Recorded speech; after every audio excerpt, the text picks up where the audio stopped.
నమస్తే అండి. సుమన్ టీవీ ప్రేక్షకులందరికీ. ఈ వారం మనకి ఒక మంచి ఇంట్రెస్టింగ్ రిపోర్ట్ అనేది సెబీ నుంచి వచ్చిందండి. సో, సెబీ ఏం చెప్తుందంటే 2023లో క్యాష్ మార్కెట్ స్టాటిస్టిక్స్ తీయటం జరిగింది. ఆ స్టాటిస్టిక్స్‌లో 70% of the intraday traders, cash మార్కెట్‌లో ఎవరైతే ట్రేడింగ్ చేస్తున్నారో ఇంట్రాడే, ఆ ట్రేడర్స్ అందరూ నష్టపోతున్నారని సెబీ చెప్పింది. ఇంట్రాడే ట్రేడింగ్ అంటే కేవలం అదే రోజు పొజిషన్స్ తీసుకొని అదే రోజు అమ్మటాన్ని ఇంట్రాడే ట్రేడింగ్ అంటాం. సో, ఇంట్రాడే ట్రేడింగ్‌లో మీరు 2 రకాలుగా ట్రేడింగ్ చేయొచ్చు. ఒకటి, మీరు ముందుగా కొనుక్కొని షేర్స్‌ని వాటిని అమ్మొచ్చు. లేదా అదే షేర్స్‌ని అమ్మి సాయంత్రానికల్లా కొనుక్కోవచ్చు. ఏ మార్గంలో చేసినా, అంటే కొని అమ్మినా, అమ్మి కొన్నా కానీ అదే రోజు చేస్తే దాన్ని ఇంట్రాడే ట్రేడింగ్ అంటాం. సో, ఈ ఇంట్రాడే ట్రేడింగ్‌లో క్యాష్ మార్కెట్‌లో చేస్తే ఏమవుతుందంటే అంటే 70% ఆఫ్ ద పార్టిసిపెంట్స్ నష్టపోతున్నారని చెప్పారు. ఈ పార్టిసిపెంట్స్ నెంబర్ కూడా గణనీయంగా పెరిగిందండి. అంటే మనకి డీమ్యాట్ అకౌంట్స్ చూస్తే 2019లో 4 crores ఉండే డీమ్యాట్ అకౌంట్స్ 2024 కల్లా, అంటే ఇప్పటికీ దాదాపుగా 14.5 crores అయినాయి. సో, మొత్తం మీద మీరు చూసినప్పుడు మీకు భారీ పెరుగుదల అనేది డీమ్యాట్ అకౌంట్స్లో మనకు కనిపిస్తుంది. సో, ఆటోమేటిక్గా ట్రేడర్స్ డిఫరెంట్ సెగ్మెంట్స్లోకి ట్రేడ్ చేస్తున్నారు. గతంలో మనకి లాస్ట్ ఇయర్ వచ్చిన రిపోర్ట్లో చూసినప్పుడు ఫ్యూచర్స్ అండ్ ఆప్షన్స్ ట్రేడింగ్లో కూడా దాదాపుగా 90% మంది ట్రేడర్స్ నష్టపోయారని సెబీ రిపోర్ట్ ఇచ్చింది. ఒక ఇంట్రెస్టింగ్ ఫ్యాక్ట్ ఏంటంటే, సో 10% మెంబర్స్ ప్రాఫిట్ చేస్తున్నారు కాబట్టి నేను ఆ 10% బ్రాకెట్లో ఉంటానని ప్రతి ఒక్కళ్ళు తెలివిగా ఆలోచిస్తూ ఉంటారు. కానీ ఆ 10% బ్రాకెట్లో ఉండటం కూడా చాలా కష్టం అండి. ఎందుకంటే నేనేం చెప్తానంటే, ఆ 10%లో కూడా ఇంకొక 9%, అంటే దాదాపుగా 99% ట్రేడర్స్ నష్టపోతున్నారని మనం అనుకోవచ్చు. దీనికి కారణం ఏంటని చూస్తే, మెయిన్గా ఆ లాభం పొందిన వాళ్ళు ఎంత సంపాదిస్తున్నారని చూస్తే యావరేజ్ అమౌంట్ ప్రాఫిట్లు 1.5 lakhs రూపీస్ మాత్రమే కనిపిస్తున్నాయి సంవత్సరానికి. అంటే హార్డ్లీ ఒక 10 నుంచి 15,000 రూపాయలు మాత్రమే మంత్లీ సంపాదిస్తున్నారు. సో, ఆ మాత్రం ఇన్కమ్‌తో సర్వైవ్ అవ్వటము చాలా కష్టం. అంటే మనం సక్సెస్ఫుల్ ట్రేడర్ అనిపించుకున్నా కానీ ఫుల్ టైం ట్రేడర్గా మనం కొనసాగలేం. ఏదో హాబీగా ట్రేడ్ చేసినా, ఏదో టైం పాస్గా ట్రేడ్ చేసినా, అట్లా చేస్తే ఆ వచ్చే ప్రాఫిట్ ఓకే, 1.5 lakh యావరేజ్ అనేది ఓకే. కానీ మనం ఫుల్ టైం ట్రేడర్గా మారి అదే 1.5 lakhతో సర్వైవ్ అవ్వాలంటే సంవత్సరానికి చాలా కష్టం. కాబట్టి వాళ్ళందరినీ మనం సక్సెస్ఫుల్ ట్రేడర్స్గా మనం కౌంట్ చేసుకోలేం. సో, కాబట్టి ఎక్కువ శాతం, దాదాపుగా 99% ఎఫ్ఎండోలో లూజ్ అవుతున్నారు చెప్పారు. ఇప్పుడు క్యాష్ మార్కెట్ నెంబర్స్ చూస్తే ఫుల్ డేటా రాలేదు. ఒక 70% of the population, 70% of the trading population intraday ట్రేడింగ్లో నష్టపోతున్నారని చెప్పడం జరిగింది. ముఖ్యంగా ఇంకా చిన్న డేటా కొంత ఇవ్వటం జరిగింది. వాటిల్లో 76% ఆఫ్ ద బిలో 30 years ఉండేవాళ్ళు ఎక్కువ నష్టపోతున్నారని చెప్పడం జరిగింది. అంటే ఇప్పుడు దాదాపుగా ట్రేడర్స్ పెరిగారు, డీమ్యాట్ అకౌంట్స్ పెరుగుతున్నాయంటే ట్రేడర్స్ పెరుగుతున్నట్టు మనం అర్థం చేసుకోవచ్చు. ఆల్మోస్ట్ 2019కి 2023 రిపోర్ట్ ఇచ్చే నాటికి దాదాపుగా 3 times నెంబర్స్ పెరిగాయి. సో 3 times ట్రేడర్స్ పెరిగారు. సో పెరిగిన ట్రేడర్స్లో ఇంకొక రకమైన డేటా తీస్తే ఓన్లీ 30 years కంటే తక్కువ ఉన్న వ్యక్తులను కనుక మనం చూస్తే దాదాపుగా 76% నష్టపోతున్నారని రిపోర్ట్ చెప్తుంది. అట్లాగే జెండర్ బేస్డ్లో కనుక రిపోర్ట్స్ వాళ్ళు చెప్పినప్పుడు, అంటే లేడీస్ అంటే ఉమెన్ వర్సెస్ మెన్ చూసినప్పుడు ఉమెన్ కేటగిరీలో పర్సంటేజ్ ఆఫ్ లూజర్స్ తక్కువగా ఉన్నారు. అంటే కంపారిటివ్గా మెన్ కంటే ఉమెన్ తక్కువ నష్టపోతున్నారు మార్కెట్లో. ఇదొక ఇంట్రెస్టింగ్ ఫీచర్గా మనం చెప్పుకోవచ్చు. అంటే ఎక్కువ ఆవేశంగా ఎమోషన్స్ గురవుతున్న వాళ్ళు మెన్ అని ఈ రిపోర్ట్ చెప్తుంది. అట్లాగే మ్యారీడ్ వర్సెస్ అన్మ్యారీడ్ ఈ రిపోర్ట్ తీసినప్పుడు మ్యారీడ్ అయిన వాళ్ళు తక్కువ నష్టపోతున్నారని ఇంట్రాడే ట్రేడింగ్లో సెబీ స్టడీ చెప్తుంది. అంటే ఎమోషన్స్ అనే మ్యారీడ్ పర్సన్స్లో అంటే మేబీ మ్యారీడ్ అంటే ఇక్కడ ఇంకొక అంశం కూడా మనం గుర్తుంచుకోవాలి. మోస్ట్లీ వీళ్ళందరూ అబోవ్ 30 ఇయర్స్ ట్రేడర్స్ అయి ఉండొచ్చు. సో న్యాచురల్గా little bit of experience trading పరంగా వాళ్ళకు ఉండుంటుంది.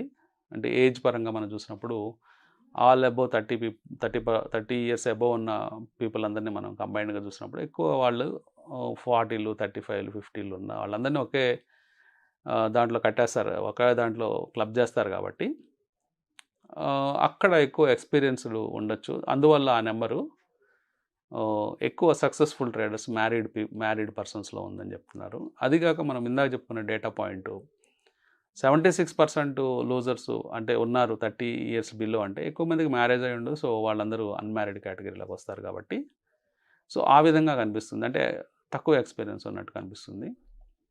సో ఇక్కడ ఏం జరుగుతుంది, వీటిని ఎలా అధిగమించాలి, అసలు ఎట్లా మనము చూద్దాము. ముఖ్యంగా ఏం జరుగుతుంది అనేది అబ్జర్వ్ చేస్తే, ఒకటి మనం కొట్టిపారేయలేమండి.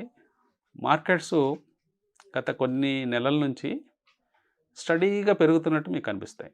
అంటే ప్రతి నెల ఎంతో కొంత పెరగటం, ప్రతి వారం ఎంతో కొంత పెరగటం, మార్నింగ్ కొంత వాలటిలిటీ ఉన్నప్పటికీ సాయంత్రానికి మార్కెట్స్ పెరగటం, ఇవన్నీ మనం గమనిస్తున్నాం. కానీ ఎక్కువ మంది ట్రేడర్స్కి ఏమవుతుందంటే ఈ వాలటిలిటీ అనేది ఇంట్రాడేలో ఉంటుంది. సో ఉదయం నుంచి సాయంత్రం దాకా జరిగే ట్రేడింగ్లో ఇంట్రాడే వాలటిలిటీ ఎక్కువగా ఉండటం వల్ల స్టాక్స్ ఒక గంటలో 2-3% పైకి పెరగటం, నెక్స్ట్ అవర్లో మళ్ళీ ఒక 2% కింద పడిపోవటం, మళ్ళీ ఆ నెక్స్ట్ అవర్లో 2% పైకి వెళ్ళటం, ఇలా జరుగుతూ ఉండటంతో ట్రేడర్స్ని కన్ఫ్యూజ్ చేస్తూ ఉండొచ్చు మార్కెట్. మేబీ మార్కెట్ నేచర్ అలాగే ఉంటుంది జనరల్గా. సో ఈ వాలటైలిటీ వల్ల ఎక్స్పీరియన్స్ తక్కువగా ఉన్న ట్రేడర్స్ ఎక్కువ నష్టపోతున్నారు. తర్వాత కొత్తగా ఇంజెక్షన్స్ అని ఇట్లాంటి కాన్సెప్ట్స్ మనం వింటున్నాము. ఇంజెక్షన్స్ అంటే ఇండెక్స్లో చూస్తున్నాము, అంటే సడన్గా మార్కెట్స్ కొలాప్స్ అయిపోవటం, అంటే ఇండెక్స్ లెవెల్లో మార్కెట్స్ 1% 2% కొలాప్స్ అవ్వటం, ఇండెక్స్ లెవెల్లో మళ్ళీ మార్కెట్లు 1% 2% పెరగటం మనం అడపదడప చూస్తున్నాము. సో దాని ఇంపాక్ట్ స్టాక్స్ మీద ఎక్కువగా ఉంటుంది. సో ఆ స్టాక్స్లో ఆ ఇంపాక్ట్ వల్ల స్టాక్స్ ఇండెక్స్ ఎప్పుడైతే 2% క్రాష్ అవుతుందో ఇంట్రాడేలో, స్టాక్స్ 5-10% క్రాష్ అయ్యే సందర్భాలు మనం చూస్తాం. అంటే కొన్ని స్టాక్స్ అయితే సేమ్ డేలో లోవర్ సర్క్యూట్ పడిపోయి మళ్ళీ అప్పర్ సర్క్యూట్ పడిపోవడం, లేదా అప్పర్ సర్క్యూట్ పడి మళ్ళీ లోవర్ సర్క్యూట్ పడిపోవటం, ఇట్లాంటివన్నీ మనం అబ్జర్వ్ చేస్తూ ఉంటాం. సో అందువల్ల కూడా ఇంట్రాడే ట్రేడర్స్కి చాలా ఛాలెంజింగ్ ఎన్విరాన్మెంట్గా మనకి స్టాక్ మార్కెట్ కనిపిస్తూ ఉంటుంది. ఓవరాల్గా మార్కెట్ పిక్చర్ మీరు అబ్జర్వ్ చేస్తే ఈ ఇంజెక్షన్స్ ఇవి కాకుండా లేవరేజ్ అనేవి పోతూ ఉందండి. అంటే మీకు అప్పిచ్చేవాళ్ళు మార్కెట్లో ఎక్కువయ్యారు. అంటే ఎంటీఎఫ్ అని దానికి ఒక పేరు, మార్జిన్ ట్రేడ్ ఫండింగ్ అని. సో మీరు ₹1,00,000 పెట్టుబడి పెడితే మీ స్టాక్ బ్రోకరు ఒక ₹4,00,000 దాకా ఫండ్ చేసే అవకాశం ఉంది. చాలా బ్రోకర్స్ ఆ విధంగా చేస్తున్నారు. సో దానికి స్వల్పపాటి ఇంట్రెస్ట్లు, ₹1 ఇంట్రెస్ట్, అంటే యాన్యువల్ ఇంట్రెస్ట్ రేట్స్ దాదాపుగా 12% నుంచి 18% మ్యాక్సిమము, లేదా కొంతమంది అగ్రెసివ్ స్టాక్ బ్రోకర్స్ ఇంకా తక్కువ రేట్ ఇంట్రెస్ట్ కూడా, అంటే 8% పర్ యానం అలా కూడా ఇస్తున్నారు. సో ఈ ఫెసిలిటీస్ ఎక్స్పీరియన్స్ లేని ట్రేడర్స్ తీసుకోవడం జరుగుతుంది. సో ఎక్స్పీరియన్స్ లేని వాళ్ళు ఆ మార్జిన్ ట్రేడ్ ఫండింగ్ వైపు వెళ్ళి స్టాక్స్ వాళ్ళ దగ్గర ఉన్న ₹1,00,000-2,00,000కి 6 లక్షలు, 8 లక్షలు, 10 లక్షలు ఇట్లా లోన్ తీసుకొని ఈ ఇంట్రాడే ట్రేడింగ్లో స్ట్రాటజీస్ ఇంప్లిమెంట్ చేయడం, లేదా పొజిషనల్ ట్రేడింగ్ ఇంప్లిమెంట్ చేయడం చేస్తున్నారు. సో తద్వారా వాళ్ళకి ఏమవుతుందంటే ఛార్జెస్ పెరుగుతున్నాయి. అంటే జనరల్గా గవర్నమెంట్ వేసే ఛార్జెస్ కూడా ఇంట్రాడే వాళ్ళకి మీకు తెలియంది కాదు. రైట్ ఫ్రమ్ ఎస్టీటీ దగ్గర నుంచి stock brokerage charges, GST, STT, turnover charges, SEBI సెస్లు, ఎడ్యుకేషనల్ సెస్లు, ఇట్లా మీకు అన్ని ఛార్జెస్ ఉంటాయి. ఈ ఛార్జెస్ కాకుండా మీరు లాభం సంపాదించినట్లయితే ఇది స్పెక్యులేషన్ బిజినెస్ కింద వస్తుంది. ఇంట్రాడే క్యాష్ మార్కెట్ అనేది 30% charges end of the year మీరు ప్రాఫిట్ వస్తే మళ్ళీ కట్టాల్సి ఉంటుంది. ఇవి కాకుండా మీరు మార్జిన్ ట్రేడ్ ఫండింగ్లో మీరు మనీ తీసుకున్నట్లయితే మళ్ళీ ఆ ఇంట్రెస్ట్ ఛార్జెస్ ఆ పర్టికులర్ బ్రోకర్కి కట్టాల్సి ఉంటుంది. సో ఇన్ని రకాల ఛార్జెస్ తర్వాత మీరు లాభం సంపాదించాలంటే మీకు చాలా ఎక్స్పీరియన్స్ ఉండాలి. అంతేగాని ప్రతి ఒక్కళ్ళు మనకి జస్ట్ యాప్ దొరికింది, లేకపోతే యాప్లో మనం కొనొచ్చు, అమ్మచ్చు, ఇలాంటి ఆలోచనలతో ఎక్స్పీరియన్స్ లేని వాళ్ళందరూ కూడా ఇట్లాంటి లీవరేజ్ ప్రోడక్ట్స్ని తీసుకుంటూ ఉన్నారు. సో ఈ లీవరేజ్ ప్రోడక్ట్స్ తీసుకోవడం వల్ల కూడా ఎక్కువ మంది నష్టాలకు గురవుతున్నారని మనం చెప్పుకోవచ్చు. ఇంకా ఈ ఎంటీఎఫ్ కాకుండా ఇంకా మిగతా కారణాలు అన్వేషిస్తే, ఒకటి అనుభవం లేకపోవటం, ఒకటి నాలెడ్జ్ లేకపోవటం, లేకపోతే ప్రోడక్ట్స్ గురించి అవేర్నెస్ లేకపోవటం, లేకపోతే ట్రేడింగ్ స్ట్రాటజీ లేకపోవటం, ఇవన్నీ కారణాలుగా మనం చెప్పుకోవచ్చు. ఇవన్నీ ఉన్నా కానీ ట్రేడింగ్ సైకాలజీ కరెక్ట్గా లేకపోవటం, ఇది ఒక మేజర్ రోల్ ప్లే చేస్తూ ఉంటుందండి. సో ఎప్పుడైతే మీకు ట్రేడింగ్ సైకాలజీ కరెక్ట్గా లేదో ఆటోమేటిక్గా మీరు ఎక్కువ లూజింగ్ ట్రేడ్స్ చేసే అవకాశాలు ఉంటాయి, లాస్ అయ్యే ట్రేడ్లు ఎక్కువ చేస్తారు. దీనికి కారణం ఏంటంటే మార్కెట్స్ మధ్య ఇద్దరు స్ట్రాంగ్ ప్లేయర్స్ ఉంటారండి. సో ఒక ఇద్దరు ప్లేయర్స్ ఉంటారు, ఒకళ్ళు స్ట్రాంగ్ ఒకళ్ళు వీక్ అనుకోండి. So strong player versus weak ప్లేయర్తో మార్కెట్లు నడుస్తూ ఉంటాయి. సో స్ట్రాంగ్ ప్లేయర్ అంటే మీరు ఎక్కువ మనీ బ్యాగ్స్ ఉన్న వాళ్ళని స్ట్రాంగ్ ప్లేయర్ అనుకోనక్కర్లేదు. వీక్ ప్లేయర్ అంటే డబ్బులు తక్కువ ఉన్న వాళ్ళని అనుకోనక్కర్లేదు.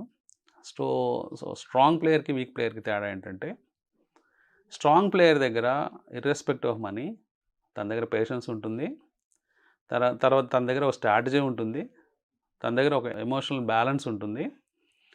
అట్లాగే వాళ్ళు ఎక్కువ లేవరేజ్ తీసుకోరు. So end to end strategy game plan ఉంటుంది కాబట్టి వాళ్ళని మనం స్ట్రాంగ్ ప్లేయర్స్ అనుకోవచ్చు. సో కేవలం మన ₹1,00,000 ఉండి కూడా మనం స్ట్రాంగ్ ప్లేయర్ అవ్వచ్చు. అంటే మనకు పేషెన్సు, టైము, దానికి ఇవ్వాల్సిన టైం ఇస్తే ట్రేడ్కి అది సక్సెస్ అవ్వడానికి ఛాన్స్ ఎక్కువ ఉంటుంది. సో వీక్ ప్లేయర్స్ నేను ఎవరిని అనొచ్చు అంటే, ఈవెన్ మీ దగ్గర ₹1,00,00,000 ఉన్నా కానీ మీ దగ్గర పేషెన్స్ లేదు, మీ దగ్గర స్ట్రాటజీ లేదు, మీరు ఎలా ప్లే చేయాలో మీకు అర్థం కాదు, ఒక గేమ్ ప్లాన్ లేదు, మీరు అలాగే ఎమోషన్స్కి గురవుతూ ఉంటారు. సో ఇలాంటి వాళ్ళందరినీ ఈవెన్ వాళ్ళ దగ్గర ₹1,00,00,000 ఉన్నా కానీ వాళ్ళని నేను వీక్ ప్లేయర్ అంటాను. సో స్ట్రాంగ్ ప్లేయర్కి వీక్ ప్లేయర్కి తేడా తెలిస్తే, సో మార్కెట్ ఏం చేస్తూ ఉంటుందంటే, అంటే మార్కెట్ అంటే ఏం లేదండి, కంబైన్డ్ మైండ్, అందరి మైండ్ కలిపి ఒక మార్కెట్ అది. సో స్టాక్స్ సర్టన్ వాలటిలిటీతో తిరుగుతూ ఉంటాయి. సో ఈ వీక్ ప్లేయర్స్ అందరూ కూడా వర్స్ట్ పాయింట్లో ఎగ్జిట్ అవుతుంటారు.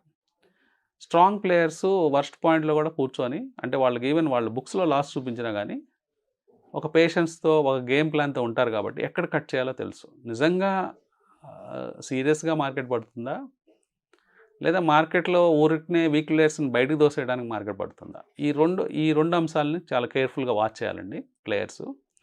ఈ రెండు అంశాలను కేర్ఫుల్గా వాచ్ చేసినట్లయితే మీ సక్సెస్ రేట్ ఎక్కువగా పెరిగే ఛాన్స్ ఉంటుంది. అట్లాగే మీరు ఒక స్ట్రాంగ్ ప్లేయర్గా బిల్డ్ అయ్యి డెవలప్ అయ్యే అవకాశాలు పెరుగుతాయి. ఆ అంశం తెలియనప్పుడు ఏమవుతుందంటే మనం ఒక వీక్ ప్లేయర్గా మిగిలిపోయే అవకాశం ఉంది. సో మార్కెట్ ఎమోషన్స్కి లోబడే అవకాశం ఉంటుంది. మార్కెట్ ఎమోషన్స్లో మనము ఇన్వాల్వ్ అయిపోయి ఆ ఎమోషనల్ బ్యాలెన్స్ తప్పితే ఆటోమేటిక్గా బిగ్ లాసెస్ బుక్ చేసుకునే ఛాన్స్ ఉంటుంది. సో దీన్ని అవాయిడ్ చేయడానికి మినిమం మీరు కొంచెం టెక్నికల్ అనాలిసిస్ ప్రాక్టీస్ చేయండి. కొంచెము టెక్నికల్ అనాలిసిస్ ప్రాక్టీస్ చేసినప్పుడు మీరు ఒక లెవెల్స్ని ఆప్టిమైజ్ చేసుకోవచ్చు. ఓకే, ఈ అనాలిసిస్ ప్రకారం లేకపోతే ఈ ఇండికేట్ ప్రకారం నేను ఈ ప్రైస్ కట్ అవుతుంటే నేను ఎగ్జిట్ అయిపోతాను, లేకపోతే ఈ ప్రైస్ వచ్చినప్పుడు నేను టార్గెట్ బుక్ చేసుకుంటాను. ఇట్లాంటివన్నీ కూడా చిన్నపాటి టెక్నికల్ అనాలిసిస్లో కూడా మీరు అనుభవం తెచ్చుకోవచ్చు. అనుభవం తెచ్చుకొని మీ ఎమోషన్స్ని బ్యాలెన్స్ చేసుకోవడానికి ఆ పర్టికులర్ టూల్స్ టెక్నికల్ అనాలిసిస్లోనే ఉపయోగపడతాయి. కేవలం మీరు స్ట్రాటజీ లేకుండా ప్రైస్ వాచ్ చేసినప్పుడు మీరు ఎమోషన్స్కి గురయ్యి, అంటే వర్స్ట్ పాయింట్ లేదా వెరీ బ్యాడ్ మూమెంట్లో మీరు ఎగ్జిట్ అయ్యే అవకాశాలు ఉంటాయి. అందరూ అనుకునేదే, ఎప్పుడు కూడా మనం ఒక బ్యాడ్ పాయింట్లో ఎగ్జిట్ అయిన తర్వాత మార్కెట్స్ మళ్ళీ రివర్స్ అవుతూ ఉంటాయి. అరే నేను ఎగ్జిట్ అయిపోయాను, మార్కెట్ రివర్స్ అయిపోయింది, పెరిగిపోయింది అక్కడ నుంచి, సో నన్ను ఎవరైనా వాచ్ చేస్తున్నారా, లేకపోతే ఎవరైనా ఈ ట్రేడ్ చూసి ఎగ్జాక్ట్గా నన్ను బయటకు తోసేసి వాళ్ళు వెళ్తున్నారా అని మీరు అనుకోవచ్చు. కానీ అలా ఎప్పుడు జరగదండి. మార్కెట్లో మిమ్మల్ని ఎవరు చూడరు. మీ పొజిషన్స్ అసలు మార్కెట్కి సిగ్నిఫికెంటే కాదు. ఓన్లీ థింగ్ ఏంటంటే మీరు సక్సెస్ రేట్ చూడండి. F&O ట్రేడింగ్లో కానీ ఏ పర్టికులర్ ట్రేడింగ్లో అయినా కానీ కేవలం సక్సెస్ రేటు 1%, 2% ఉంటుంది. కాబట్టి హోల్ లాట్ ఆఫ్ పొజిషన్స్లో ఐదర్ లాంగ్ సైడ్ ఉన్న వాళ్ళైనా షార్ట్ సైడ్ ఉన్న వాళ్ళైనా సక్సెస్ అవ్వాలంటే మీరు ఆ 1% ఆ 2% బ్రాకెట్లోకి వెళ్ళాలి. అలా వెళ్ళాలి అంటే ఇందాక చెప్పిన ఎమోషనల్ మేకప్ అంతా మీకు ఉండాలి. సో ఆ మేకప్లో ఆ ట్రేడింగ్ సైకాలజీ, ఫిట్లో కనుక మీరు ఉన్నట్లయితే మీరు ఆ 1% 2% బ్రాకెట్లో ఉండే అవకాశం ఉంది. మిగతా 98% of the population, trading population ఏమనుకుంటారంటే జస్ట్ నన్ను హిట్ కొట్టి నా స్టాప్ లాస్ కొట్టేసి మార్కెట్ పక్క వెళ్ళిపోయింది అనుకుంటారు. అది జనరల్గా ట్రూ కాదు. సో కాబట్టి ఇప్పుడు మనం అనుకున్న కొన్ని పాయింట్స్ని మీరు మైండ్లో పెట్టుకొని మీ ప్రాక్టీస్ చేసే విధానాన్ని మీరు మార్చుకున్నట్లయితే మీరు కూడా ఒక సక్సెస్ఫుల్ ట్రేడర్గా మిగలొచ్చు. Thank you.